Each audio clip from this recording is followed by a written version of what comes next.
Gavin Spittle joins the show to discuss the Four Nations Faceoff, the Sam Steele extension, and plenty more on today's episode of Locked On Stars.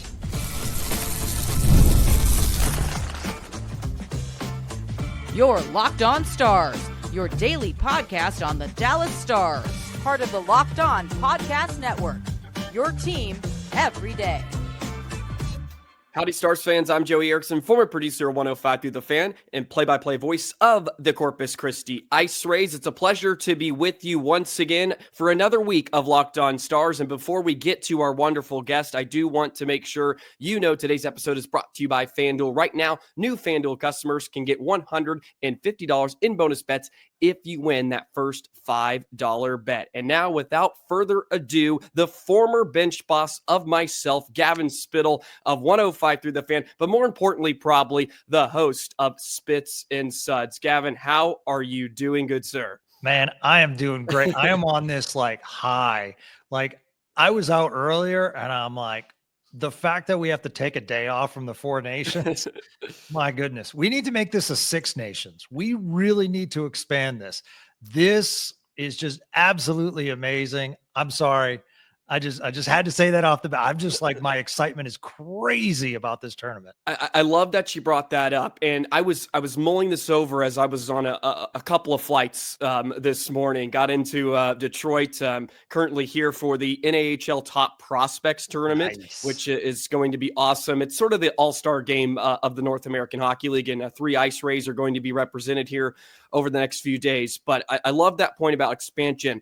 But I was also thinking to myself, this is a great start that it's only 4 because it leaves us wanting more. And It gives the tournament some urgency where if you have that one bad game, it can really, really turn your sort of tournament upside down. So I love this Four Nations face-off, obviously, and I think the NHL has just knocked it out of the park. So let's get into the USA-Canada game. Unfortunately, I did not watch it live since I was calling a game. So I had to consume it with the clips on X during intermissions, and I'm just freaking out. I'm like, oh my God, this is an all-timer, and I'm trying to keep up. I have my buddy texting me so I can look down at my phone every once in a while to see the score updates. But let me know your thoughts on the contest. Obviously, USA comes out on top, and Thomas Harley as well had to jump in there, and it seemed, from what I hear, played really, really well after not practicing and just sort of showing up and getting put into the game, thrown into the fire. Credit to him. He was ready to go on vacation, I believe, with Wyatt Johnston. And he got the call from Team Canada, then called Wyatt and said, I don't think I'm going to play, but, a chance to go on reserve. I think Thomas takes a lot of pride.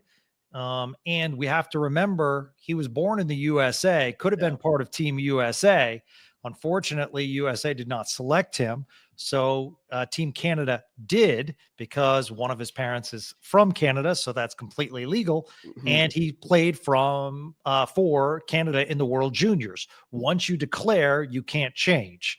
So he is Team Canada now until Thomas Harley retires. Mm-hmm. So I thought it was really cool that he decided, rather than get rest, that this experience being on reserve would be terrific for him. And then with the Cale Makar illness, to jump into play like he did, I thought he played really well. You're right. Mm-hmm. I thought, the fact that he was really good with puck movement. I thought he got it out of his zone real well.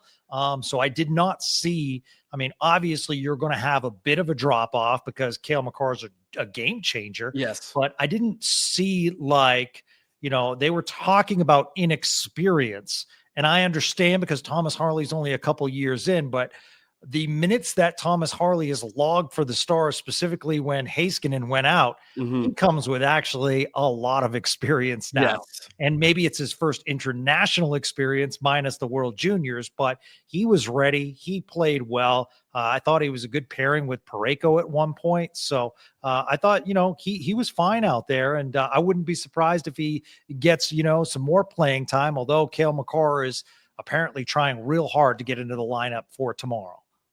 Yeah, they certainly want him in the lineup. As you mentioned, he's a game changer, and he's not probably the best defenseman in the entire world. But it was nice to see Harley get into the mix, and he's flying under the radar. It's funny. Our head coach is from Canada, so he was really locked in on the games as well.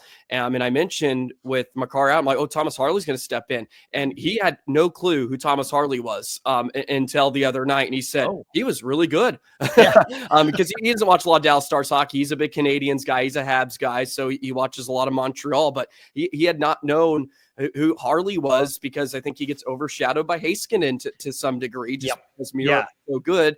But you talked about how he kind of got to step out into the limelight here on national television in front of all these eyeballs. And the game, turned back time a little bit. It's like it was the 90s again with the 3 fights off the bat. I mean, what did you make of the start and sort of this, I guess, the grandiose just beginning to the contest? Well, I wanted to say, actually, I thought Thomas Harley, let's get back to that one point real quick. The first scoring opportunity, Mark Stone got through the USA defense, shot on net, and there's Thomas Harley to collect the rebound. Terrific save by Hellebuck, but we're used to Thomas Harley being in tight and going after those rebounds. He loves rushing and collecting rebounds to put him in. We see that in a Stars sweater. I thought it was absolutely wonderful. You're on a national stage, and as much as many people think fighting should be outlawed in the sport, like it is in Finland, at the same time, or Sweden, at the same time, what it is that brings in the passive sports fan, the sports fan that doesn't necessarily follow hockey. And my best example is years back, I remember being at the Cotton Bowl when the Cotton Bowl was in the Cotton Bowl in Dallas, and then going home and checking Twitter, and social media was a buzz. Can you believe it's snowing in Buffalo and they're playing hockey? Yes. And I'm like, oh my goodness, the Winter Classic. So I tuned in and I was locked. And so was the rest of the country. And we've had the Winter Classic now years in the making. It's just part of hockey's institution. So now fast forward, you have people that know about USA Canada, that know there's a somewhat of a rivalry, but may not be the biggest hockey fans. To have 3 mitts dropped within 9 seconds, it's beautiful. On top of that, to have 2 Kachucks drop the mitt, and to watch Brady clear the ice for Matthew, and then Matthew goes in the box, and we knew the Brady one was coming after that. The announcers mentioned that and said, don't be surprised. We think Brady's going to go here. Brady then goes. Matthew is practically out of the penalty box, giving him a high five as they get in there. It was just a special moment. And then, wow, to go drop the mitts against Colton Parayko. Is thank you. Fascinating. Yeah, so, that takes some cojones. So kudos to JD Miller. And apparently there was a group text between the 3 of them, and they all agreed. Now, I think the third one was just more natural because it happened in front of the net. But wow. And it set the tone. And USA, through Bill Guerin, you could see the physicality that he has within this lineup. Like, I was thinking to myself last night, where would Jason Robertson fit into this? I would love to see Jason Robertson on the international stage. And honestly, Joey, I think he's going to make the Olympic team next year. But at the same time, would he have been a good fit on this squad? And I'm not so sure, because you have like a Dylan Larkin, who's really good offensively, playing 4th line minutes, killing penalties. That's a captain of Detroit in basically, a role player's role. And that's the thing you have to do in the 4 nations. You have to kill penalties. You have to do whatever it takes. So I'm sure Jason Robertson could do that, but I understand now, watching this makeup, why Jason Robertson wasn't selected. Yeah, no, that's a great point. And just the 4 nations face-off and the roster builds are fascinating in itself, because there are a lot of people that think a lot of different guys got snubbed, right? Like Cole Caulfield is a player for the United States that could certainly be on this roster, but does he fit that mold, right? Where he's just kind of a pure goal scorer and a bit of a playmaker, but you can see the way Billy Guerin sort of constructed the roster. Like, he got some playoff experience in that bottom 6 with some dudes like JT Miller and even Kreider. I know he hasn't played, but Kreider's sort of Brock similar Nelson's archetype. another good one. Brock Nelson, yes, exactly. It's just it's so fascinating, and I said this the other day, just discussing how much of a hit this is. I love that Matthew Tkachuk cares. I love that Connor McDavid cares. I love that Sidney Crosby really, really cares. We've become a part of this society and world where, 82 game regular season is a bit of a slog. Like, Tuesday night in Anaheim, it isn't always going to be great. This is an event like a Winter Classic. It's an event that can be marketed and can be just propped up on a national stage. And guys, you've been hearing players mention it. It's a lot different when they put on that sweater. When it says USA across the chest, it just means a lot more. And you get the anthem booing and stuff like that. I have to say, Gavin, not to get into politics, because no one cares what I have to say about that. I love it. I love that Canada boos the anthem. Sure. I want the animosity. I want these two teams to not like each other. Right. And I wanted to play again in the final. That's what I want. Absolutely. In fact, if you want to watch, like, prior to this, USA women's hockey and Canada women's hockey, boy, do they go at it hard. I mean, that's a physical matchup. So the whole USA, Canada, and it comes from, obviously, the two countries having the most NHL players, or now with the PWHL, the most professional hockey players out there. So it comes from that. And what I also love is that when you look up the makeup of the USA, like, for instance, Austin Matthews, clearly one of the better players on Team USA, hailing from Arizona. And that shows why Team USA is so good. I mean, we look at Vern Fiddler's kid coming through the ranks now. Blake, where does he come from? Obviously here in DFW. Blake Coleman, another guy, DFW. So we're seeing more NHL players come from not, quote, hockey cities. And that shows the growth of what the Dallas Stars has been able to do. And we make fun of the Arizona Coyotes, but I'm not so sure, Austin Matthews is like hooked on hockey if it's not for that. Jason Robertson hails from California. He mentions that his parents took him to LA Kings games and, things like that, him and his brother Nick, and that's how they get hooked on the sport. So I absolutely love the makeup of Team USA and how Hockey USA has grown. Yeah, and that brings eyeballs to the sport too. When you have homegrown kids like from Arizona and things like that, on the way to the airport in an Uber in Amarillo, Texas, they were talking about this game. Like just a normal native. Like, we got people talking about hockey in Amarillo, Texas. And that's not a shot at Amarillo. Look, I know hockey is spread in the great state of Texas, but you wouldn't think as Amarillo is a hockey hotbed where they're talking about, the Four Nations game that happened last night, but they're talking about it. And that's you and I have mentioned this before. I'm just going to say it every single time I'm on with you, every single time I'm on Spits and Suds. The best goalie in the world right now, Connor Hellebuck, for Team USA, played for the Odessa Jackalopes in the NAHL. Ben Bishop played in the NAHL. So I love those stories. And hockey in Texas, the growth of hockey in Texas. That's why I hated the Houston Aeros leaving. And I'm hoping that's why I want an NHL team in Houston, because expansion, then all of a sudden they need an AHL team close by. San Antonio would be a great place to have an AHL team because of their rich hockey history. And they had AHL for years. So I would just love to see Texas hockey expanded. Absolutely. And Hellebuck had the Odessa Jackalopes. I don't know if you noticed on the back of his mask. He had the logo. Thing. Yes. So he doesn't forget that either, which I think is fantastic. Okay, we got so much more to get into. On the other side, we'll bring it back to more of a Stars perspective. We got to talk about the Finns, of course. So we'll do that in just a moment. Today's episode of Locked On Stars is brought to you by FanDuel. When the game tips off, the NBA action is just getting started, and there's no better place to get in on it than with FanDuel, America's #1 sports book. With FanDuel, you can place live bets throughout the game, so even if you miss the opening tip or just want to bet on that fourth quarter comeback, you can stay in the action. And if you're looking for a bigger payout, you can even combine your live bets into a same-game parlay. Right now, new FanDuel customers can get $150 in bonus bets if you win that first $5 bet. Just visit FanDuel.com to join today. That's FanDuel.com for your shot at $150 in bonus bets. Make every moment more with FanDuel, the official sports betting partner of the NBA.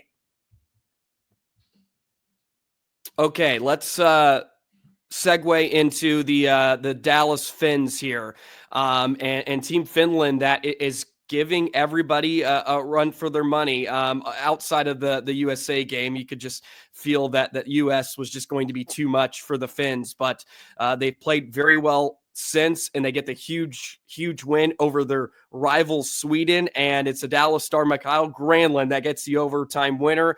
Tell me about what you've seen from Granlund, Lindell, and Hintz, and the trio of Finns on Team Finland. Well, I think one thing when we talked about the trade of Granlund, we talked about all the things that he does. One of the things that we might have all missed is there's a reason that he has the A on his sweater for this tournament, and how much leadership he can bring to this Stars locker room. So I absolutely, love that. Yeah, it was amazing to see him, score the OT winner. Roope Hintz, I think, has played okay. I know they miss Miro Heiskanen a lot. I have mixed emotions. Like, for instance, I have mixed emotions about Thomas Harley because of all the minutes that he logged. Yes. And then I see Esa Lindell getting first line minutes for Team Finland. And I want Esa Lindell rested, but at the same time, I think overall Esa Lindell's played well. And what a tribute, for the Dallas Stars to have this many players in the tournament and still missing Miro. But at the same time, you look at the major minutes that these Dallas Stars players are logging. You're right. They are an absolute terrific story. It'll be a tough test because, playing Canada tomorrow, Canada wins, they're in regulation. So I think Canada has a lot to play for. John Cooper said, this is our Stanley Cup Game 7 tomorrow. So it's going to be tough for Team Finland, but I'm excited to watch it. So I think all of the Stars have really proven themselves well. And I wouldn't be surprised if Hellebuck rests tomorrow, since the USA is in no matter what. Maybe we see Jake Oettinger get the start. Yeah, no, that would be awesome.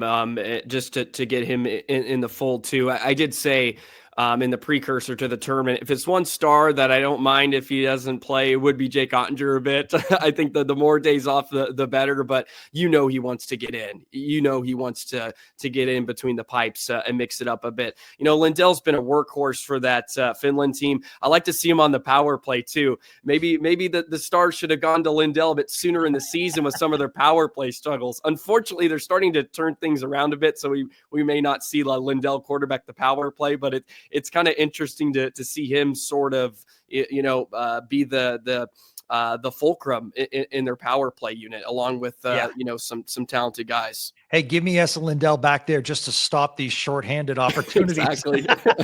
Exactly. It happens way too much. It does. Like, I don't care. Put 2 defensemen. Just somehow stop these breakaways shorthanded. At one point in the power play is better. I thought, you know what? Stars go on the power play. It's okay. We refuse. Let's stay 5-on-5, boys. Exactly. And I've also thought too, after watching Brady Tkachuk, I think it was one of the Tkachuks just run Doughty, 6 rows deep into the Bell Center. Yeah, Miro, it's probably a decent thing that you're not playing. Rest up, buddy. I was thinking about that. I'm like, oh, he would just be getting forechecked to what against the Tkachuks and the Canada's, the Canadians. So it's good. I think it's I guess a silver lining with his injury, that he does get some rest. He doesn't have to go against these crazy bash bros in Matthew and Brady Tkachuk. So, I'll just straight up ask you, give me your predictions here for the Monday night games. I'll be posting this on a Monday. So we have USA Sweden, and we got Canada Finland. So what is your feeling? Who's going to come away with the victories, and what do you think the final's going to look like? Because Sweden can maybe play spoiler here. Or Finland, I guess. I do like the USA. They've given up 2 goals in 2 games. How can I vote against them? Yeah. I think they play all their healthy scratches minus Swayman, but I still think they beat Sweden. I think it'll be a pretty close game. Sweden has gotten some good goaltending as well. So I think, I'm going to go USA, and I'm going to go Canada over Finland. Rematch on Thursday. It's going to be massive for TV. Absolutely love it for the game of hockey. As for the result on Thursday, going to be a rocking crowd in Boston, original Six City. They've seen what happened in Montreal. They're going to try to beat it. They're going to be loud. They're going to be crazy. Boy, I don't know. It's a flip of the coin. I mean, I can't go against the U.S., but I know a couple of things. One, the talent on that Canadian squad, we have not seen it yet. And the other thing that kind of scares me is the coaching staff, where you do have Pete DeBoer, but then you have John Cooper, who I think is the best hockey coach, in the NHL. So to me, it's like that kind of scares me. When you see your opponent for the second time, what adjustments is John Cooper and his coaching staff going to make? And are they going to try to goat the USA into some penalties? And the USA did a great job as far as penalty killing. McAvoy did a very good job against Connor McDavid after that Connor McDavid goal. Jacob Slavin was huge last night. Underrated on the blue line. Underrated. I don't think a lot of people know about Slavin. He played a nice, calm, great defensive game. So the blue line looked terrific last night for Team USA. I mean, you held Canada to 1 goal. So I'm not going to vote against the US, obviously. I'm rooting for them, but I could see that game going either way. I mean, they're so good, both of them. But I really felt as though the USA was the better squad last night. Even though it was close 2-1 for most of the game and Canada went up 1-0. I just felt as though most of the zone time, was spent in Canada's zone, and the US did a real nice job, getting it out of their zone. Canada just could not really sustain any pressure, and the US did a real good job avoiding the Canadian forecheck and getting it out of the zone quick. I mean, they had a lot of breakouts when Canada tried to forecheck. And it's hard to bet against the best goaltender in the world, too. It's obviously a bit of a weakness for Team Canada. Bennington gave up some goals he'd probably like to have back. I thought the Larkin shot was perfectly placed. I mean, 14 inches off the ice blocker side is a really well-placed shot. Absolutely. Would he like to have it back? Probably. But the Gensel goal, especially, he would have loved to have back. And, that was a big talking point going into this tournament, was sort of the lack of star goaltending for Team Canada. And they left Logan Thompson off the roster. And I know there was some murmurs coming out from the coaching staff that wasn't too thrilled with them, specifically head coach Pete DeBoer. But you make a great point. U.S. won the battle, but can they win the war? Possibly on Thursday if we get the rematch. And we all know Pete DeBoer, he's pretty good in winner take home games. He's undefeated in those game 7. So this is a tournament that will preach that for sure. And honestly, if you're John Cooper, do you go with a different goaltender tomorrow? I don't know if I do, but he might. And let's see what happens. But it's going to be very, very interesting. But boy, what an upset if Finland plays in the finals. That would be amazing. And honestly, it would take some of the luster off. I know. That's good. I'm thinking for the great game of hockey. I would love to see our Dallas Stars playing in the final against Team USA. However, I do think from a national perspective, if you want the best ratings, if you want the best promotion for hockey, it needs to be Canada, USA. Yeah, no, absolutely. I predicted USA Sweden at the beginning. I just thought Sweden would find a way to upset one of the big boys, and they almost did in the first game against Canada. They just have such a strong back end. I mean, with Carlson and Hedman, God, they just got bodies out the wazoo. All righty. Enough Four Nations talk. I feel like we could go for an hour. We got to finish off with a little more star centric. So we got to talk about the Sam Steele extension as well. I want to hear your thoughts on Liam Bichsel and his second stint here in Dallas as well, since I don't think we've caught up since then. So we'll do that in just a moment. Today's episode of Locked On Stars is brought to you by SelectQuote. In sports, having a winning strategy is everything. It's how the best teams make it to the Super Bowl, the World Series, and the Olympics. The same goes for life. Having a strategy like life insurance from SelectQuote can protect your financial legacy and keep your family's future secure. SelectQuote makes it easy to find the perfect life insurance policy. As one of America's leading insurance brokers with nearly 40 years of experience, they've helped over 2 million customers find $700 in coverage since 1985. What sets SelectQuote apart is their personal touch. Unlike other brokers that offer one-size-fits-all policies, their licensed agents tailor coverage to fit your unique needs. You can get same-day coverage for up to $5 million, and it's more affordable than you think. Get the right life insurance for you. SelectQuote.com/LockedOnNHL. Go to SelectQuote.com/LockedOnNHL today to get started. That's SelectQuote.com/LockedOnNHL. SelectQuote, they shop, you save. Alrighty, some news that sort of was overshadowed by all the chaos in the Four Nations. The Stars did do some business over the weekend.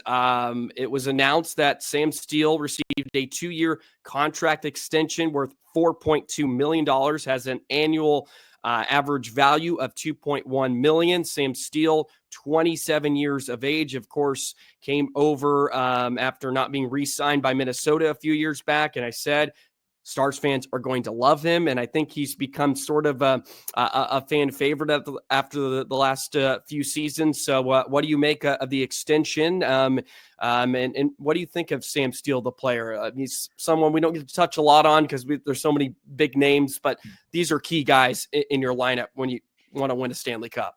Yeah, so you have your stars, Joey, and we all know who they are for the Dallas Stars, and then you need pieces. That's what I call them. And they're the valuable guys that can move up and down your lineup. They're the guys that can kill the penalties. They're the guys that can log minutes when you need to log minutes, and they can also play on the fourth line. And Sam Steele delivers in all those categories. So I think he's been really good as a Dallas Star, and I think it's a very fair contract. I think it's a nice raise for Steele. I know every dollar counts with this Dallas Stars team, but I think Sam Steele offers a lot of insurance. First off, he remains healthy, and knock on wood on that, but he's there for you every single game. He makes that fourth line, if the Stars are running deep, very, very valuable. I love that line of him and Blackwell and Oscar Beck. That's a very good fourth line that can cause some damage. So I like that. I would like to see the point production go up a little bit as the contract goes up a little bit, but I think it's a real good signing and an early signing by Jim Nill. And Jim Nill has shown that he can get some of these deals done early. The only thing I was thinking, and this is not an indictment on Sam Steele, I would have liked to seen Dadonov maybe get that deal first, because I think, like Steele, he plays up and down the lineup, and I think he's having a terrific year. And right now he's on that first line and producing for that first line, and he seems to have pretty good chemistry with Robertson and Hintz. So I would have liked to see Dadonov return, and I'm hoping that he will. But now you have to look at Duchene, Ben, Dadonov, and then you have Wyatt Johnston, and then Harley goes into the last year of his deal. So Jim Nill has some work to do, but I think Sam Steele, that's a very fair signing. And I'm glad that he's staying in Dallas. I don't want to say he's a journeyman, but went from Anaheim to Minnesota. Yeah. I don't know why Minnesota decided to part ways with him. Exactly. A young guy with terrific speed. He kind of reminds me of Stu Barnes in a long way, to go back. Yeah, that's a good one. Stu was a special player, but Stu always did those little things at a game that didn't necessarily show up score-wise. But Sam Steele, really good on the face-off at times. When you need him for a big shift, he's there. Just putting his body on the line every single game. So I like the signing. I thought it was very positive, and you're right. It took us all a little bit by surprise, but good for Jim Nill getting business done. Yeah, I echo all of your points with Sam Steele. I really like the player, and he's just sort of that Swiss Army knife. And when Pete DeBoer's elevated him into the lineup, he usually takes control of that opportunity. He seizes the moment, which you love to see too. So it's good to have Steele in the lineup and have him as a Dallas Star for the next few years. You bring up Evgeny Dadonov, 15 goals this season. Pete DeBoer obviously really trusts him, and man, he just continues to to find ways to be productive as well. And you mentioned having to sort of fit into a role that we necessarily didn't foresee him playing this season on the top line and kind of within the top six because of some of the injuries. Matt Duchene's interesting just because you brought him up. I would love to sort of toss this around. I'm so curious what Duchene is going to do. Like, can you really rely on him to sign another 1-year deal at like $3 million? Like, some team is going to go out there and give him at least, 2 to 3 years. And who knows, we've seen 35-year-olds get 5-year deals in long extensions. I guess you just hope that he really loves it in Dallas, which he obviously does and was a big part of why he stayed this season. But I am curious what happens with that. Do you have an inclination, any feeling on is Dutchie going to come back next season? I'm interested because here's a player that has made over $100 million in his career.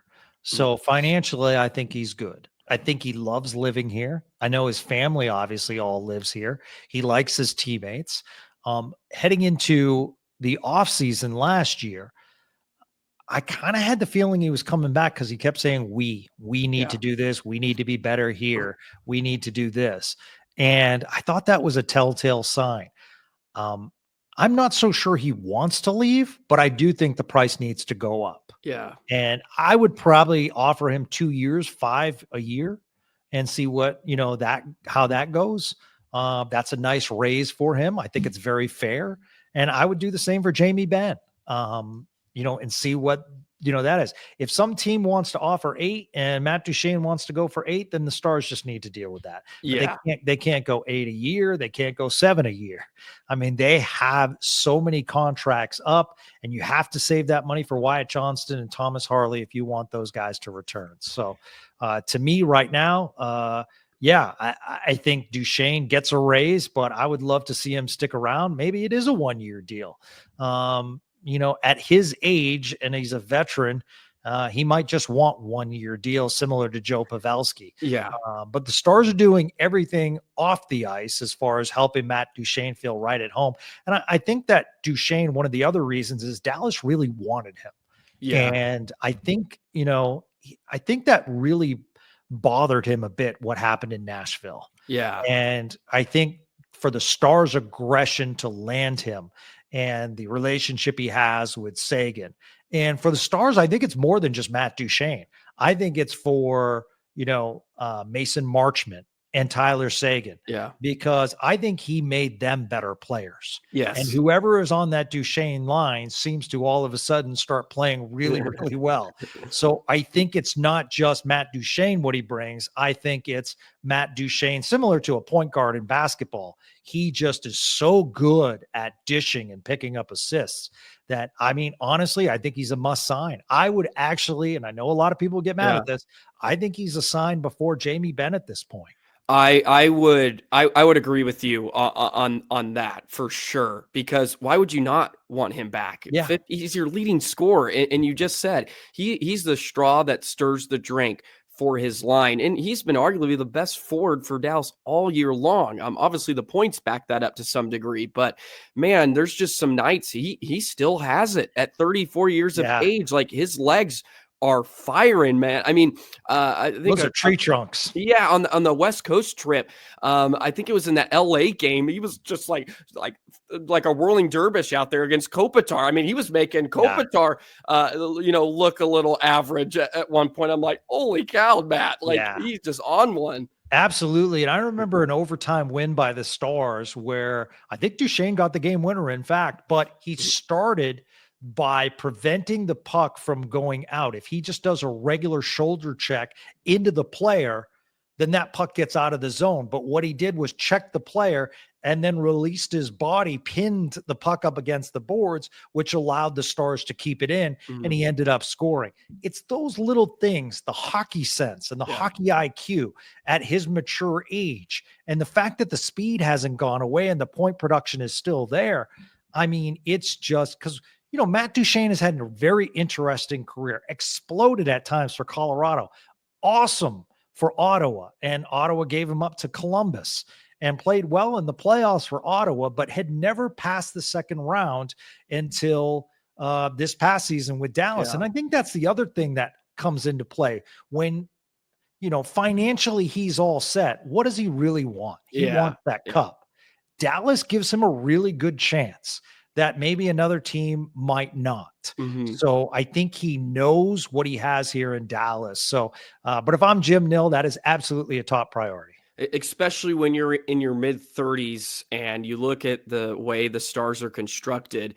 If you're Matt Duchene, you're like, okay, I can possibly play till I'm 38, maybe 40. I'm not saying he's going to be a Dallas Star when he's 40 years of age, but you have to feel like the Stars are going to be in the mix for at least the next 5 years. So it sort of extends his shelf life as a player that's trying to hunt down a Stanley Cup. Let's go to the other end of the spectrum, the young gun, Liam Bichsel. He just was recalled, of course, before the break with his second stint with Dallas. And I don't have enough good things to say about him. I think he's been so good, and he's clearly one of the 6 best defensemen for the Stars. What have you noticed from Bichsel in his second stint? Once again, the puck carrying ability is rare for a big man. Doesn't necessarily look immediate pass. If he has an opening, he's going to skate. Not afraid to shoot, which I absolutely love. The confidence that he has, the physicality that he brings in, but the discipline to stay away from fights. Everyone wants to fight the rookie, and he's not taking fights. So whatever the coaching staff told him, he's listening. And I mean, he's committed some penalties, but a lot of that has to do with his size. So I think he's been absolutely wonderful. No matter what happens, listen, you have to play him in your top 6. You have to give him minutes, and you have to play him in the playoffs, because the rink's going to get smaller and size matters in the playoffs. That's why the Tkachuks are so successful. And who's going to take out those kinds of players? Bichsel is one of the rare guys on this team, minus maybe Lyubushkin, that can tie someone up and, physically move them out of the way. So I'm excited about his future. To me, he's on my no trade list. Unless you're really talking a big time player, then I'll throw it in the mix. Like somebody on Twitter asked me yesterday, what would it take to get Brady Tkachuk? Well, Ottawa's in the race for the first time in a long time. Ottawa's not trading Brady Tkachuk. That would devastate that fan base who has gone through so much. But what I replied with is, give me any 2 of the young guns. Ottawa gets to pick them for Brady Tkachuk. Whether it's Stankoven, whether it's Bork, whether it's Bichsel. For sure. Brady Tkachuk would be something on the Stars. I mean, that is like you're almost replacing Jamie Benn, like with the younger Jamie Benn. You're kind of getting that sort of type of player, like physical sort of power forward. You bring up some potential trades, and we'll finish on this point. You do such a wonderful job on Spits and Suds of amplifying just voices in the Dallas Stars world, whether that's Robert Tiffin, whether it's, of course, Craig Lugwood back in the day. I know he's with DLS now, but Sean Shapiro, of course.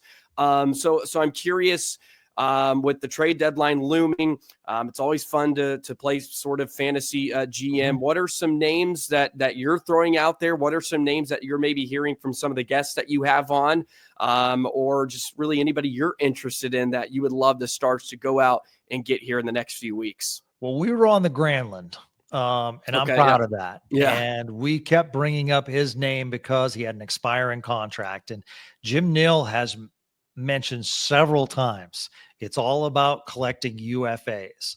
And to me, that really whittles down the list.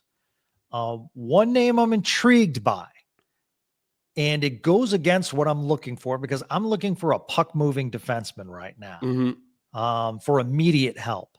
But that said, I think Jamie Alexiak might be a good fit here in Dallas. Expiring contract in Seattle, another big, obviously he's called the big rig. It hasn't worked out in Seattle. I mean, it's worked out okay, but maybe not what they saw in Dallas. So a name like that, certainly might be interested. What I tell Stars fans is the following, Joey, is that I understand that they're looking for that big name, but you have to look at the assets of the Dallas Stars and giving up that first round pick. They don't have a second round pick either. That went in the Max Domi deal. So as far as first round picks, I mean, you're talking 2027, 2028. NHL, that doesn't happen. NHL is immediacy. So you don't have necessarily a lot of draft capital to send to teams' ways for that big fish. The other thing I tell Stars fans is to receive, you have to give. And to get that all-in marquee player, you have to trade a Logan Stankoven. You have to trade a Maverick Bork or a Liam Bichel. Or if we want to go further and you want to get an elite player, you have to give up Wyatt Johnson. Yeah. And people were like, well, I'm not going to give those players up. Well, then in that case, maybe you'll get another part, but you're not going to get that marquee defenseman.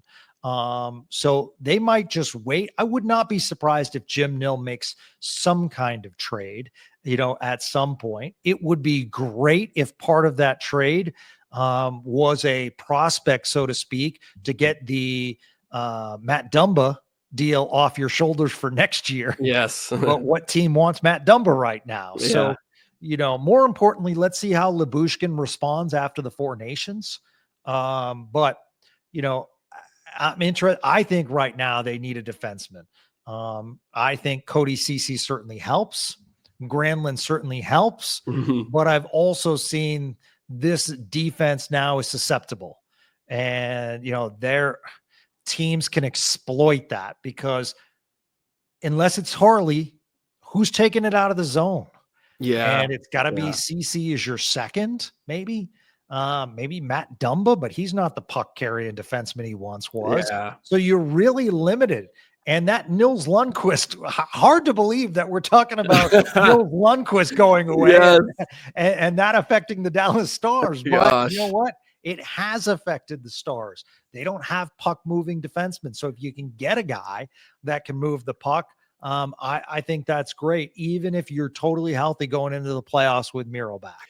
Yeah, it's a real hodgepodge back there. And, the Cody Ceci deal was sort of, I put it, I guess lightly, it's a Band-Aid on the problem for right now, just to get a body in there that can chew up some minutes. And boy, I would love for them to go out and get an elite player, but you make a great point. Seth Jones is a guy that's been floated out there. I understand that the money probably makes no sense, but, you're hearing that the return is going to have to be, sort of like an elite young guy or, Noah Dobson even, and he may not even be on the market. But I think the GM for New York came out and said they want an elite scoring forward for him. So that's Wyatt Johnston. And I'm of the belief that Wyatt Johnston, you do not get rid of him for really any reason. He's going to be better than I think anybody you could bring in at the trade deadline this season. I truly believe that. I think Wyatt is going to be a fine player for the next decade here in Dallas. But yeah, the assets probably don't line up for Dallas, but that's also a good thing because they're being rewarded from those assets like the Johnsons, the Stankovens, and the Borks. So they're getting some rewards for that.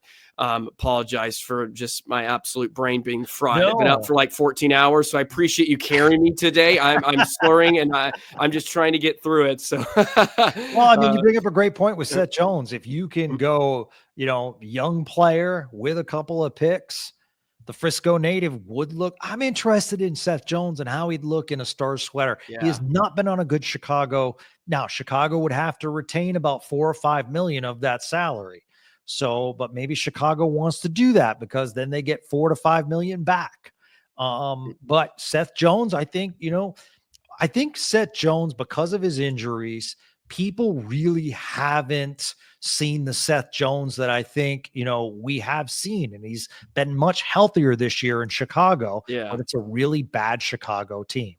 Yeah, and why I'm so bullish on Seth Jones is because the environment here in Dallas. I think it will lend to him being a better player, and you don't get a lot of those guys of his size and puck moving ability and just skating ability. Like, that's pretty rare. And he's the right shot. I know. So it just feels like it would be a match made in heaven if they could find a way to make it work, but it would be tough with the money situation in the cap, of course. But you mentioned Chicago would probably have to eat some of that. I'll end on this and we'll let you go. I know I said that before we got into the trade talk, but just what do you make of this Dallas Stars team? I find it mind-boggling. They're third in the NHL. It's remarkable what they've done, but let's end on a positive note. What do you love about this year's Stars team? And what are you hoping to see here down the stretch heading into the playoff push? With the man games missed because of the injuries, with Sagan out, with Heiskanen out, I think it's been a heck of a coaching job. Pete DeBoer does a great job as far as fitting people on lines, and it just seems to work. The other thing I think that Pete DeBoer and his staff have done an excellent job of is when to play Casey DeSmith, in response to Jake Oettinger getting needed rest. So I think overall, we all got on the coaching staff about power play, and Pete DeBoer said it's coming, don't worry, and it did. So I give that coaching staff a lot of credit. The word I'd use is resiliency. I think it's terrific that they were able to go overseas and play in Finland. But I think that was very taxing on the players as well, because not necessarily the trip to Finland and the trip home, but the every other night grind that the Stars have had to have. Not to mention the Stars in the NHL travel more than any other team. Partly because they're located in Dallas, but partly because, of where they play as far as the miles they have to. I think they've been on the East Coast 4 times this year. Yeah. So, the NHL scheduling hasn't done them any favors. All that said, and those are all positives, I just don't know. And that scares me. I just... Are the Stars better than Winnipeg? And if you want to make the argument to me that Winnipeg is going to fall like they did last year, I accept that because Winnipeg needs to prove it. But this Jets team is different because when they lose a few, then they roll off 8 straight, and their goal differential is among the tops in the NHL. Through the roof. Yeah, absolutely. Plus 68. It's the top in the NHL. Yeah, plus exactly. 68 is massive. And they're not one of the 2-1 win Jets anymore. No. They are an offensive machine. Guys like Mark Scheifele are having unbelievable seasons. And obviously we know Stars killer Kyle Connor, and you can go down the list. And Josh Morrissey, what he's been able to do on the blue line, I think right now he's the best defenseman in the Central Division. A lot of people would get on me, him and Cale Makar. But at the same time, so I think the Stars have a shot. I just don't know if they have enough pieces to take me to that promised land. Can they make the conference final? I think there's a good shot. But I don't know. It's just, there are too many question marks, Joey. I think, will Sagan return? How's Heiskanen's health going to be? So if all the parts come together and you see the pieces and all of a sudden everyone drops down as far as defensive pairings and as far as forwards, then I think, wow, this is going to be a very good Dallas Stars team. I think they can beat Minnesota. Winnipeg, I think, is a question mark. I think actually they can beat Colorado, although that'll be tough. Can they beat Edmonton? That's interesting. Yeah. The LA Kings, I think, are a real tough matchup for the Stars. So the West is always going to be a gauntlet. I have my fingers crossed because this team has shown the last couple of years, boy, it's been a fun ride in the playoffs. So let's keep our fingers crossed. Let's, hope for good health and health returns. But I just don't know at this point if they can take it to the promised land. Yeah, I feel like that. I mean, that's so perfectly put. I think I'm in the same exact boat because, do I feel good about Dallas going to the 7-game series against Minnesota? Yeah, even Winnipeg, I feel pretty good, but I am basing that on years past and just, thinking of the matchups and the Jets that always seem to not live up to their potential in the postseason. The Stars have always had Minnesota's number, but Minnesota has been a bit different here. They've been dealing with a lot of injuries too, probably a similar amount of man games to to the Stars. And they've lost, a lot of games to their best player in Kirill Kaprizov for lengthy stretches. So yeah, and the West is just a gauntlet. There's just a lot of teams there that kind of give you the heebie-jeebies. And with the way the Stars are now constructed, I think it's perfectly put. I don't know if there's enough pieces there. But I feel decent if they get healthy. I feel like if this team is fully healthy, you're like, okay, conference final is a real possibility for the Stars team. If you got all the cooks in the kitchen, that's easier said than done. And who knows what we're going to see from Miro coming back. Is he going to need, a few weeks to sort of, get back to the level that we're usually accustomed to seeing from him? And you don't have that in the postseason. You don't have a couple weeks. I bet Miro's going to be just fine. And you're going to be, oh yeah, he hasn't missed a beat. That's usually how he is. Fortunately, Marchment's sort of been that way since he came back. I mean, the first game back was it Columbus? Such a Marchment goal. The forecheck, hits a guy, steals the puck, works it back to Bischel, and then deflection. It's like, oh, we've missed you so much, Marchment. There he is. He was impactful right away, as you would imagine. But Dallas Stars, man, 55 games in, third in the NHL. Can you believe it? 72 points. And the second half is about to get started here in just a couple of days. I got the Devils right out of the break, so that's a great matchup. And I believe it's at home for the Stars as well. Well, Gavin, thank you so much for coming on. It's always great to chat with you. Thank you for chatting Four Nations and all the chaos that's been ensuing in that tournament over the past few weeks. Please be sure to pump your tires. See, your dog's already on it. Yeah, see, your tires 50 minutes and finally my dog decides to bark. So that's always a good thing. Yeah, Spits and Suds, say it real quick. We're so blessed that we have the opportunity to talk and have people like Robert Tiffin, David Castillo, Sean Shapiro, Mike Heike has been terrific to the program, Leah Simakopoulos. Yes. And we try to do not just Stars and NHL talk, but we really try to talk women's hockey as far as having Hannah Bilka on. We have a request in for Allison Simpson. You'll like this. On Wednesday, we're going to interview the NAHL director of officiating. So it's going to be great to have an official. I need to be on that. I've been on the officials lately, Gavin. I've been, I'll be honest, I've been a bit bitter. There was a call the other night that really rubbed me the wrong way. So maybe I shouldn't be on that call. Why don't you email me and I'll subtly bring it up? Yes, please do. I appreciate that. But it's really, really cool. And we love you, Stars fans, and thank you so much. And I'll pump Joey's tires as well. One of the great things is that a few years ago, we didn't have the coverage of this Dallas Stars team. And now there are so many outlets covering the Dallas Stars on a regular basis. So Joey's certainly one of them.